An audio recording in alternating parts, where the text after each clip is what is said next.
नमस्कार, मैं हूं आशीष चित्रांशी और आप देख रहे हैं the news launcher. Nitish Kumar पैर छूने का लगता है विश्व रिकॉर्ड बनाने पर आमादा है। उससे पहले रुकेंगे नहीं। होली मिलन का कार्यक्रम पटना में रविशंकर प्रसाद ने आयोजन किया था। रविशंकर प्रसाद नीतीश कुमार से काफी जूनियर लीडर हैं। रविशंकर प्रसाद के पिता बड़े सम्मानित प्रतिष्ठित व्यक्ति हुआ करते थे बिहार में, लेकिन रविशंकर प्रसाद नीतीश कुमार हों, लालू यादव हों, सुशील मोदी हुआ करते थे, उनके मुकाबले काफी जूनियर। उस कार्यक्रम में नीतीश कुमार को बुलाया गया। नीतीश कुमार के साथ जनता दल यूनाइटेड के कार्यकारी अध्यक्ष संजय झा वो भी गए, विजय चौधरी वो भी गए। आप हमेशा चार नाम की चर्चा सुनते हैं, विजय चौधरी, संजय झा और अशोक चौधरी, ललन सिंह, इन लोगों का नाम आप सुनते रहते हैं। तो साथ में विजय चौधरी और संजय झा दोनों थे। गए गेट पर नीतीश कुमार को, मुख्यमंत्री आए थे तो नीतीश कुमार को रिसीव करने के लिए रविशंकर प्रसाद गेट पर खड़े थे। गेट पर ही उनको टीका उका लगा करके अगवानी की, कार्यक्रम में आए। उस कार्यक्रम में स्पीकर बिहार विधानसभा के नंद किशोर यादव वो भी मौजूद थे। कार्यक्रम से निकलने लगे और निकलते समय फिर वही, अब बार बार पीके की पार्टी जो बार बार उनके मानसिक स्वास्थ्य पर सवाल खड़े करती है, हम लोग मानते नहीं है इसलिए क्योंकि नीतीश कुमार को राजनीतिक रूप से आज भी बहुत ही महीन राजनेता के रूप में गिनते हैं। लेकिन हकीकत क्या है ये नीतीश कुमार जानेंगे, नीतीश कुमार के परिवार के लोग जानेंगे, करीब जो हैं इर्द गिर्द खड़े होने वाले विजय चौधरी, संजय झा, ये लोग जानेंगे। कार्यक्रम से निकलते ही, अभी निकलने की तैयारी हुई, तब तक रविशंकर प्रसाद के पांव में गिरने लगे। संजय झा ने हाथ पकड़ लिया। जैसे झुकने लगे, संजय झा ने तुरंत नीतीश कुमार का हाथ पकड़ा। रविशंकर प्रसाद ने थामा कि नहीं साहब, कहां क्या कर रहे हो, पैर में गिरे जा रहे हो। तो रुके, फिर रविशंकर प्रसाद ने गले लगा लिया, गले मिले, उसके बाद निकले। खैर ये कहानी यहीं तक नहीं है, ये एक बार दो बार हो तो समझ में आता है। बिहार के विधानसभा के चुनाव बिल्कुल सामने हैं। नीतीश कुमार ऐसा जानबूझ के कर रहे, अनजाने में कर रहे, एकाएक कोई सामने आता है तो पैर छूने का भाव पैदा हो जाता है। आखिर हो क्या रहा है? नेता छोड़िए, आधिकारिक पैर छूने लगे। आरके, भारतीय जनता पार्टी के बड़े नेता, मंत्री रहे, आरके का पैर छू लिए मंच पर। नरेंद्र मोदी के पैर छूने के लिए तो लगता है कि होड़ लगा रखी है।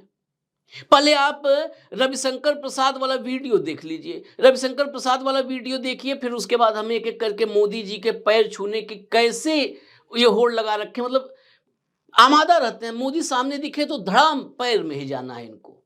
लेकिन ये देखिए आप, वीडियो आप पहले चल रहा है बगल में, वीडियो देखते रहिए। ये देखिए किसी तरह यहां पर कंट्रोल हुआ। याद करिए, थोड़ा पीछे चलते हैं।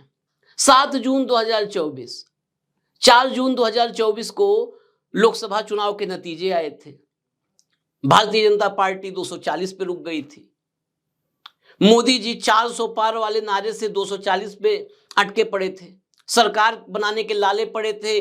भारतीय जनता पार्टी में चर्चा हो रही थी कि 240 पे मोदी नहीं, भाजपा संसदीय दल की बैठक होगी या संसदीय बोर्ड की बैठक होगी तो उसमें बवाल हो सकता है, मोदी के नाम पर आपत्ति हो सकती है। लेकिन पहली बार ऐसा हुआ कि किसी पार्टी जो लार्जेस्ट पार्टी थी उसने अपनी पार्टी में अपना नाम नहीं इंडोर्स करवाया। अपने भारतीय जनता पार्टी के संसदीय दल की न बैठक कॉल की, उसमें न नेता चुने गए, न बीजेपी की टॉप अथॉरिटी जो है संसदीय बोर्ड, न उसकी मीटिंग हुई। सीधा मोदी जी ने एनडीए की बैठक कॉल कर ली और उसमें अपने नाम पर मुहर लगवाई। 7 जून की तारीख थी। उस मीटिंग में पहुंचे नीतीश कुमार। नीतीश कुमार उस मीटिंग में पहुंचे जिस मीटिंग में उनकी बार्गेनिंग पावर थी। वो बैसाखी थे नरेंद्र मोदी के लिए, 2 ही बैसाखी जिस पर सरकार आज भी टिकी है, चंद्रबाबू नायडू और नीतीश कुमार, वहां पैरों में गिरने लगे। उसके बाद आप आइए और आगे बढ़िए। 13 नवंबर 2024 दरभंगा में एम्स के शिलान्यास का कार्यक्रम था। एम्स के शिलान्यास के कार्यक्रम में मंच पर थे, सामने हजारों की भीड़ थी। उस मंच पर मोदी के पैर में तुरंत मतलब पैर छूने की कोशिश करने लगे। पैर छूने की कोशिश किया, पैर ही छू लिया दरभंगा में। ये आखिर है क्या? देखिए, इसलिए ये चर्चा बहुत सारे लोग कहेंगे कि अरे वो नीतीश के का निजी मामला है, वो सम्मान से छू लिए, अनजाने में छू लिए, या कुछ उनको ऐसा आभास होने लगता है, कुछ भी, मतलब उनके सेहत पर सवाल खड़ा करें, कुछ भी करें, ये कह सकते हैं लोग। आप इस पर चर्चा क्यों करेंगे या इस पर वीडियो क्यों? इसलिए जरूरी है कि नीतीश कुमार इंडिविजुअल नहीं है। नीतीश कुमार के हाथ में पूरे बिहार की तकदीर है। 2005 से 2025 हो गया, जीतन मांझी वाले उस शॉर्ट टेन्योर को छोड़ दिया जाए तो लगातार मुख्यमंत्री नीतीश कुमार है। अब 2025 को लेकर के भी मारामारी मची है। हालांकि चुनावी नतीजे आने तक मत कहिए, आप कहिए कि मतदान होने तक भारतीय जनता पार्टी के लिए नीतीश कुमार मजबूरी है, क्योंकि नीतीश कुमार के जरिए अति पिछड़ा, महादलित, लौह कुश समीकरण यानी कुर्मी कुशवाहा, ये सब साधना है। महिला मतदाताओं को साधना है, जो शराबबंदी के बाद नीतीश कुमार को एक बड़ा मजबूत सपोर्ट जिसके जरिए मिला। कुछ अल्पसंख्यक वोट जो नीतीश के साथ खड़े हो जाते हैं, नीतीश के बहाने उन अल्पसंख्यक वोटों को भी कम से कम कुछ ही उधर से घटेगा, इधर बढ़ेगा, वो जोड़ना है। तो तब तक तो रहेगा, लेकिन मन की बात कई बार जुबान पे आ चुकी है, एक बार नहीं कई बार आ चुकी है। विजय सिन्हा ने कहा कि भाई अटल जी का सपना तभी साकार होगा जब बीजेपी का सीएम होगा। प्रधानमंत्री मोदी ने और अमित शाह ने अब तक ऑफिशियली नहीं कहा कि सीएम कैंडिडेट, ऑफिशियली नहीं कहा और न पब्लिकली कहा, दोनों न आधिकारिक रूप से न सार्वजनिक रूप से कहीं नहीं कहा कि नीतीश कुमार हमारे सीएम फेस हैं। 2025 में हमारी सरकार नीतीश कुमार की अगुवाई में बनेगी, मुख्यमंत्री नीतीश कुमार होंगे, ये कहीं नहीं कहा।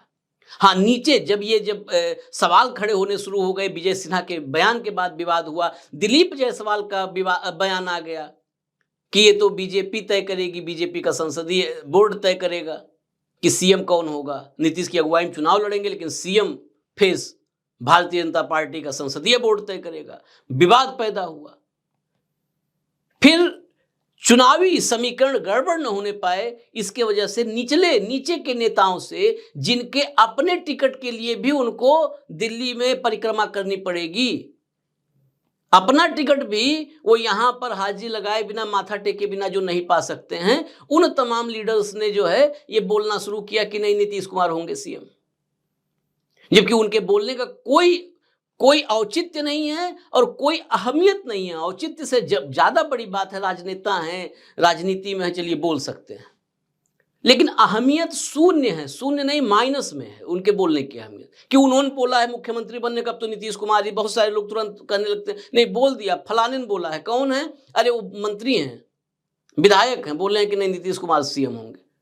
अरे विधायक जी जीतेंगे नहीं, विधायक जी टिकट पाएंगे कि ये नहीं पता है, विधायक जी जीत करके आ जाएंगे तो मंत्री बनेंगे कि नहीं बनेंगे वो दिल्ली में तय होगा, वो क्या बताएंगे नीतीश सीएम बनेंगे।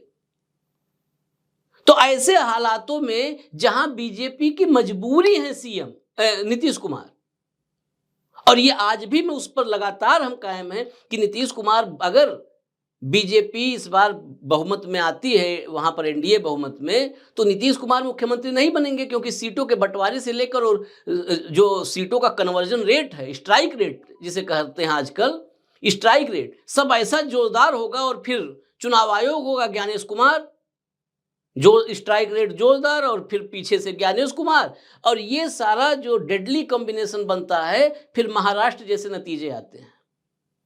महाराष्ट्र में आज की तारीख में गठबंधन में शिंदे भी हैं, वही शिंदे जो मुख्यमंत्री थे, जिनके अगल बगल बैठते थे अजीत पवार और देवेंद्र फडणवीस, लेकिन आज लगता है दूर से कि हाँ 10-12 सीटें पीछे है बहुमत से, लेकिन आज शिंदे और अजीत पवार दोनों भी, अगर एक मिनट के लिए आप कल्पना कीजिए कि दोनों साथ छोड़ देते हैं, तो भी वो सरकार नहीं गिरने वाली है, दोनों की पार्टी में स्प्लिट होगा। 17 प्रत्याशी तो ऐसे थे एनसीपी में अजीत पवार वाले और शिवसेना शिंदे में, 17 प्रत्याशी ऐसे थे जो भारतीय जनता पार्टी के कार्यकर्ता थे, जो वैचारिक रूप से, मानसिक रूप से, शारीरिक रूप से हर तरह से भारतीय जनता पार्टी में थे, लेकिन वो सब के सब उनको एडजस्ट किया गया टिकट में, जो है एनसीपी में और शिवसेना में। आज की ही तारीख में जिस तरह एमएलसी के औरंगजेब वाले बयान पर नीतीश कुमार के जो है विधायक ने, संजीव कुमार ने जिस तरीके से रिएक्ट किया था, वो पूरे का पूरा टोन भारतीय जनता पार्टी वाला टोन था, सनातन हिंदुत्व। ऐसे दौर में जब नीतीश सिर्फ और सिर्फ मजबूरी हैं, फिर भी बार बार अगर कदमों में गिर रहे हैं, पैरों में गिर रहे हैं, तो इसे सामान्य नहीं कहा जा सकता है, ये असामान्य है। अब असामान्य क्यों है ये समझना होगा। अगर असामान्य सेहतजन्य है, सेहत से जुड़ा हुआ है, तो ऐसे व्यक्ति के हाथ में बिहार तो नहीं रह सकता, वो व्यक्ति बिहार क्या चलाएगा। और अगर सामान्य है, राजनीतिक जो है वो पैर छूना राजनीतिक है, तो फिर क्या नीतीश कुमार, जिन नीतीश कुमार के कंधों पर जो है बैसाखी पर दिल्ली की सत्ता टिकी है, वो नीतीश कुमार क्या मुख्यमंत्री पद के लिए इतने कमजोर हो गए कि जो भाजपा का नेता आवे, वो जूनियर हो सीनियर हो, जो आवे उसी के पैर में गिर जाते हैं। खैर, आपने तस्वीरें देख ली हैं, बिहार की राजनीति देख ही रहे हैं। मुझे इजाजत दीजिए, न्यूज लॉन्चर देखते रहिए। नमस्कार।